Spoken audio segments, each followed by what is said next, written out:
What is up, guys? Welcome back to the Knife Shop and Survival Outpost. Today, we're going to be talking about bugging out 1.5. Stay tuned.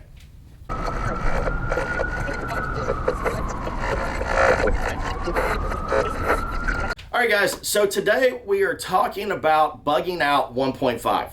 And the reason why I say it's bugging out 1.5 is this is an extension of the last video I did on bug out bags. Now, I am going to be doing a video about bugging out with your kids and gear that they can carry that will help them in their bug out situation if for some reason they get separated or they're a little bit older and they can help out with a little bit more stuff. So that is its separate video before anybody asks, why didn't I talk about those things in this video? Now, I will be talking about some stuff in this video I did talk about in the last video, but I really want to drive some points in because I don't want someone to get in a mess. All right, guys, so let's talk about our first point. If you had to walk to your bug out location, how long would it take you? And I know I'm going to go ahead and stop the comments before they start going about people saying, well, I have the biggest, baddest truck on the planet or vehicle on the planet. I can drive through concrete walls, I can leap tall buildings, and I can drive over any river or creek crossing that I come to. But if you don't have any fuel in that vehicle, it ain't going nowhere. If you run out of fuel, you're not going anywhere. So, or what happens if you weren't expecting the situation to turn into a very bad quote-unquote zombie apocalypse situation, and you thought that it would be over in a day or so, and now it's gotten worse, and now you're stuck and you can't drive out. And we're going to talk a little bit about that a little bit more on the when to leave, but for right now, let's just talk about if you had to walk to your bug out location, how long would it take you? Now, one of my first bug out locations, because we have multiple, is a 40-minute drive for me from where I'm located. So if I had to walk it, just me, I'm just talking about me just for a minute, in good conditions, it would take me 11 hours.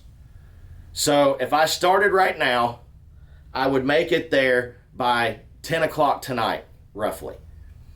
Because I'm going to have to stop and rest. I'm going to have to, there are other things that are factors in it. That's walking straight is 11 hours. Now, in a bug out situation, a civil unrest situation, or like I always say, zombie apocalypse, and let me go ahead and say this part too, I don't believe the zombie apocalypse will ever happen. Fingers crossed if it does. But that covers everything. It covers civil unrest, it covers natural disasters, it covers power outages, it covers war zones, it covers everything. So that's the reason why I say zombie apocalypse. It covers everything, and I don't get in trouble on YouTube or anywhere else. So, that's the reason why I use that term zombie apocalypse. Now, if something bad has happened and I'm having to walk, just me, I'm not going to talk about my family yet, but just me, what could take 11 hours, because the average person walks 3 miles an hour, it's a 40-minute walk, it's 11 hours, okay? That's average. Now, if somebody's like, I'll walk da-da-da-da-da, well, you're above average. Some people are a little slower, some people are a little faster. So, let's just averaging it out 3 miles an hour. If it takes me 11 hours to walk there in normal conditions straight, I might have to take alternate routes. I might have to not be on the main road, because that's what this is basing on, is me stepping out on the main road and walking on the main road to where I need to. This is, I might have to hide for a couple of hours because people are passing by. There's threats. There's no bridge crossing because, if I have to do a water crossing, there's no bridge, or the bridge is occupied and I have to cross upstream. So all those factors have to play into it. So think about all the things that would take and could possibly get in your way to get to your bug out location. Now, here's my next thing. If you don't have have the ability to obtain a bug out location, like you and your group, you're not able to, you're new together or whatever, and you don't have a bug out location, but you do have to leave or potentially have to leave, say you were going to bug in, you were in a great place, you had water, you have everything, but you might have to leave, say an emergency happens, you get raided, whatever, zombies overthrow your compound or anything, and you had to leave, go ahead and set up multiple bug out locations that might not necessarily be your place, but maybe it's a place you go camping a lot. Maybe it's a cabin that you've been to before that you know is off the beaten path and it's secure, and a lot of people don't know about it. But there are people that do know about it, so keep that in the back of your mind. If you don't own it, other people have the potential to be there first. So keep that in the back of your mind. If you're bugging out and you don't have a bug out location, set up multiple locations to where you can go to, and understand that other people might be there first. So you're going to have to adapt and move to your next place. Now, if you are in that situation where you don't have anything, understand just moving from place to place and scavenging is going to be very hard to survive. You're going to have to figure out a place to be able to set up and put you in a bug out location. So that's something to think about. Also, if for some reason you can't make it to your bug out location, say your bug out location is a 2-hour drive away, well, if 40 minutes is 11 hours, so let's just go ahead and say it's a 60 minute, so go ahead and put that it's going to be a 12 to 13 hour walk. If it's 2 hours away, you're talking about at least a 1 week walk out because of the situation. Now, it might be a little less, it could be a little more depending on where you're at and what's happening around you, but have that in the back of your mind. If I've got to walk there, and I can't get there, and I can't go back to my home, where am I going to set up shop at? Where are we going to set up our primary location at least until things calm down to where we can get to our bug out location? Or if we are here, what resources are around that we can make this our new bug out location?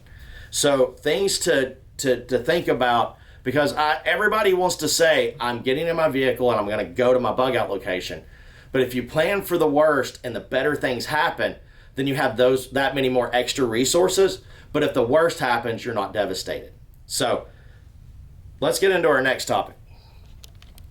Okay, guys, so next thing I want to talk about is maps. And this is something I'm also going to talk about in the kids section too, whenever I talk about the kids in the kids video. But have a map. Make sure your kids and your family know how to read a map and understand this is where I'm at and this is where I need to get to, and these are the routes that I might have to take that might be safer than going the main road if you're walking. Now, everything from here on out, I am talking about if you have to walk there, okay? If you have to drive there, you know the path. Make sure also your family has been to the bug out location before, and they know how to get in there multiple ways and know how to check to see if people are there at the bug out location. If there's any people that got there before you that aren't supposed to be there. But let's talk on maps for a minute. If it was me, now this is me, my maps would not have anything wrote on them. I've seen people where they'll have the maps and this is how to get to the bug out location. This is checkpoint 1, this is checkpoint 2, this is checkpoint 3. This is where we're going to meet up with team 2. This is where we're going to meet up with team 3, 4, and 5. And this is how we get to the bug out location. And everything's marked out on the map, which is all well and good when you're learning. But during the bug out location, everyone in your bug out group, which is, say, your family, and we're going to talk about family next, needs to know how to read the map and understand how to get there without the page being marked. Now, the reason why I say that is because if your map has lines marked on it showing this is where a stash is, and this is where this is, and this is where we're going to meet up if we get separated, then you have now put everyone in danger if someone loses their pack. If someone gets, I hate saying it because it is a bad situation, but what if they get captured? They're like, where's the rest of your team? They find it. They have everything they need if they find that map in their gear or in their pack, in their packs or on them. Now, or if they're being chased by someone, say your kids get separated and they're being chased by someone and they just drop their pack to try to get them to go after the pack and not them, they have everything they need to know about you and know about where you're going and all of your, your points and your locations that they could get there beforehand. So for me, if my map is set up that we study, is going to have marks on it and everything. Then they were slowly going to learn where everything's at, like this is point A, this is point B, this is the bug out location, without having any marks on the map. It's going to look like it's not been touched, but the kids are going to know how to read it. My wife's going to know how to read it, and other members of the group are going to know how to read it. Because again, and I'm going to really stress this, if you mark up a map saying this is where these things are during you're going to your bug out location, then you could potentially put yourself in danger. Now, if you have a map and you're like, good water source, some good supplies, this is dangerous, after the fact, that's different. But getting to your bug out location, telling where your safe space is and where you're going to be staying for, and is going to show where supplies are and everything, that's a very dangerous thing to have that actually marked down, because then you've given someone the exact way to get there, and they might get there before you, especially if they have resources that you didn't, like ATVs, UTVs, and they're able just to take off and pass you and be there before you. So with maps, again, something to just really kind of keep in the back of your mind. Have them to your training maps, things that you're learning on how to get the bug out location, how to do everything. Yes, have marks on those at your home. And teach your kids how to read the map. Make sure everybody in the family and everybody in the group knows how to read the map from where they're coming from, because people will come from different locations. But make sure they know how to read it, and then that map, whenever everybody knows it, is destroyed, and then everyone just has maps talking about just showing nothing. It just is the map of the area. So if someone takes it, all they know is you're in that area somewheres, but they don't know the exact pinpoints. All right, guys, so let's talk bugging out with your family. Now, I know whenever we talk about bugging out, a lot of times they're like, hey, I'm building me a bug out bag. I'm building me this. I'm building me that. Now, again, I will go deeper into a kid's bug out bag in the next video. But in this video, I am just talking about the whole family dynamic. What role does each person play? And how many more people are in your bug out than what you actually thought? So I'll use this for example. If I bugged out today, in my household, I have me, my wife, and our 3 kids. Now, I'm in my 40s. My oldest is a 14-year-old, and my twins are 7. So each one of those has a different limitation. So I'm able to carry a lot more bulk than the rest of my family. But my younger kids are old enough that they can carry stuff too. And again, I'll get into more detail about that in the next video, but I am going to talk some on it. Now, outside of my 4 walls of my immediate family, of me, my wife, and our kids, I have my brother and his family, which is about my age. Him and his wife are about mine and my wife's age. And then I have an 18-year-old nephew. And then on the other side, because we share property together, on the other side of me is my mom and my aunt. And they're in their 60s. So I have to think about that when we're bugging out, if we're having to walk. Because my mom and my aunt can't carry the gear that I know I can carry. And they can't walk the distance that I know I can walk, and my family can walk. So I have to keep that in the back of my mind.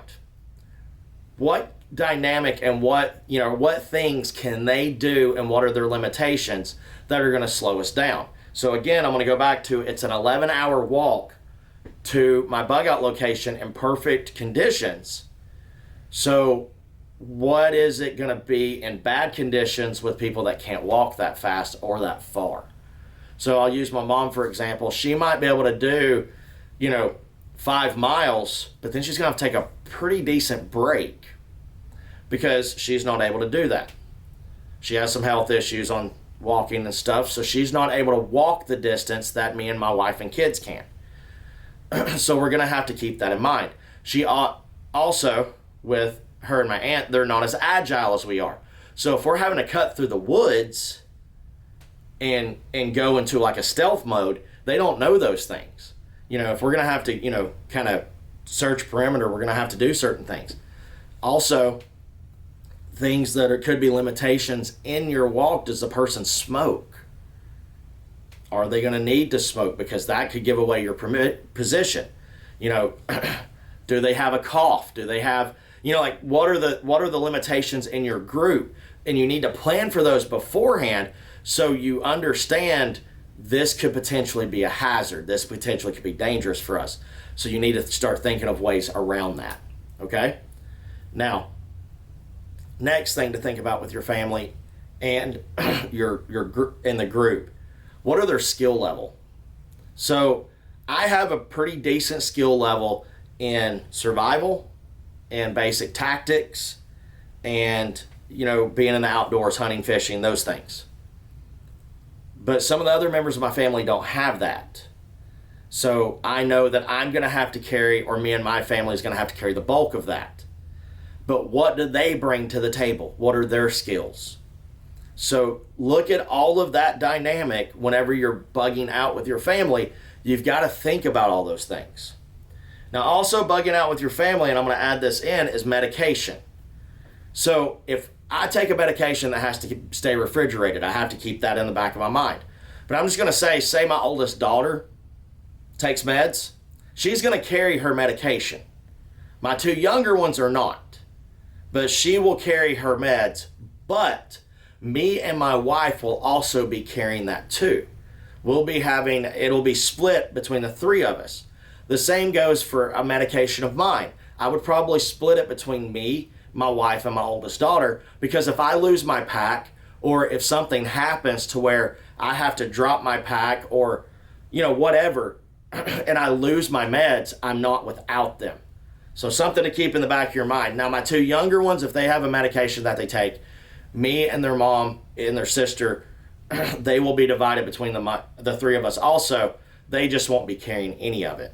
Unless it's like a rescue inhaler or something like that they are going to have regular throughout the trip, or regular throughout their day, and they know how to take it and they use it on a regular basis, then that's different. But I'm talking about, standard, like, hey, you need to go take this medication.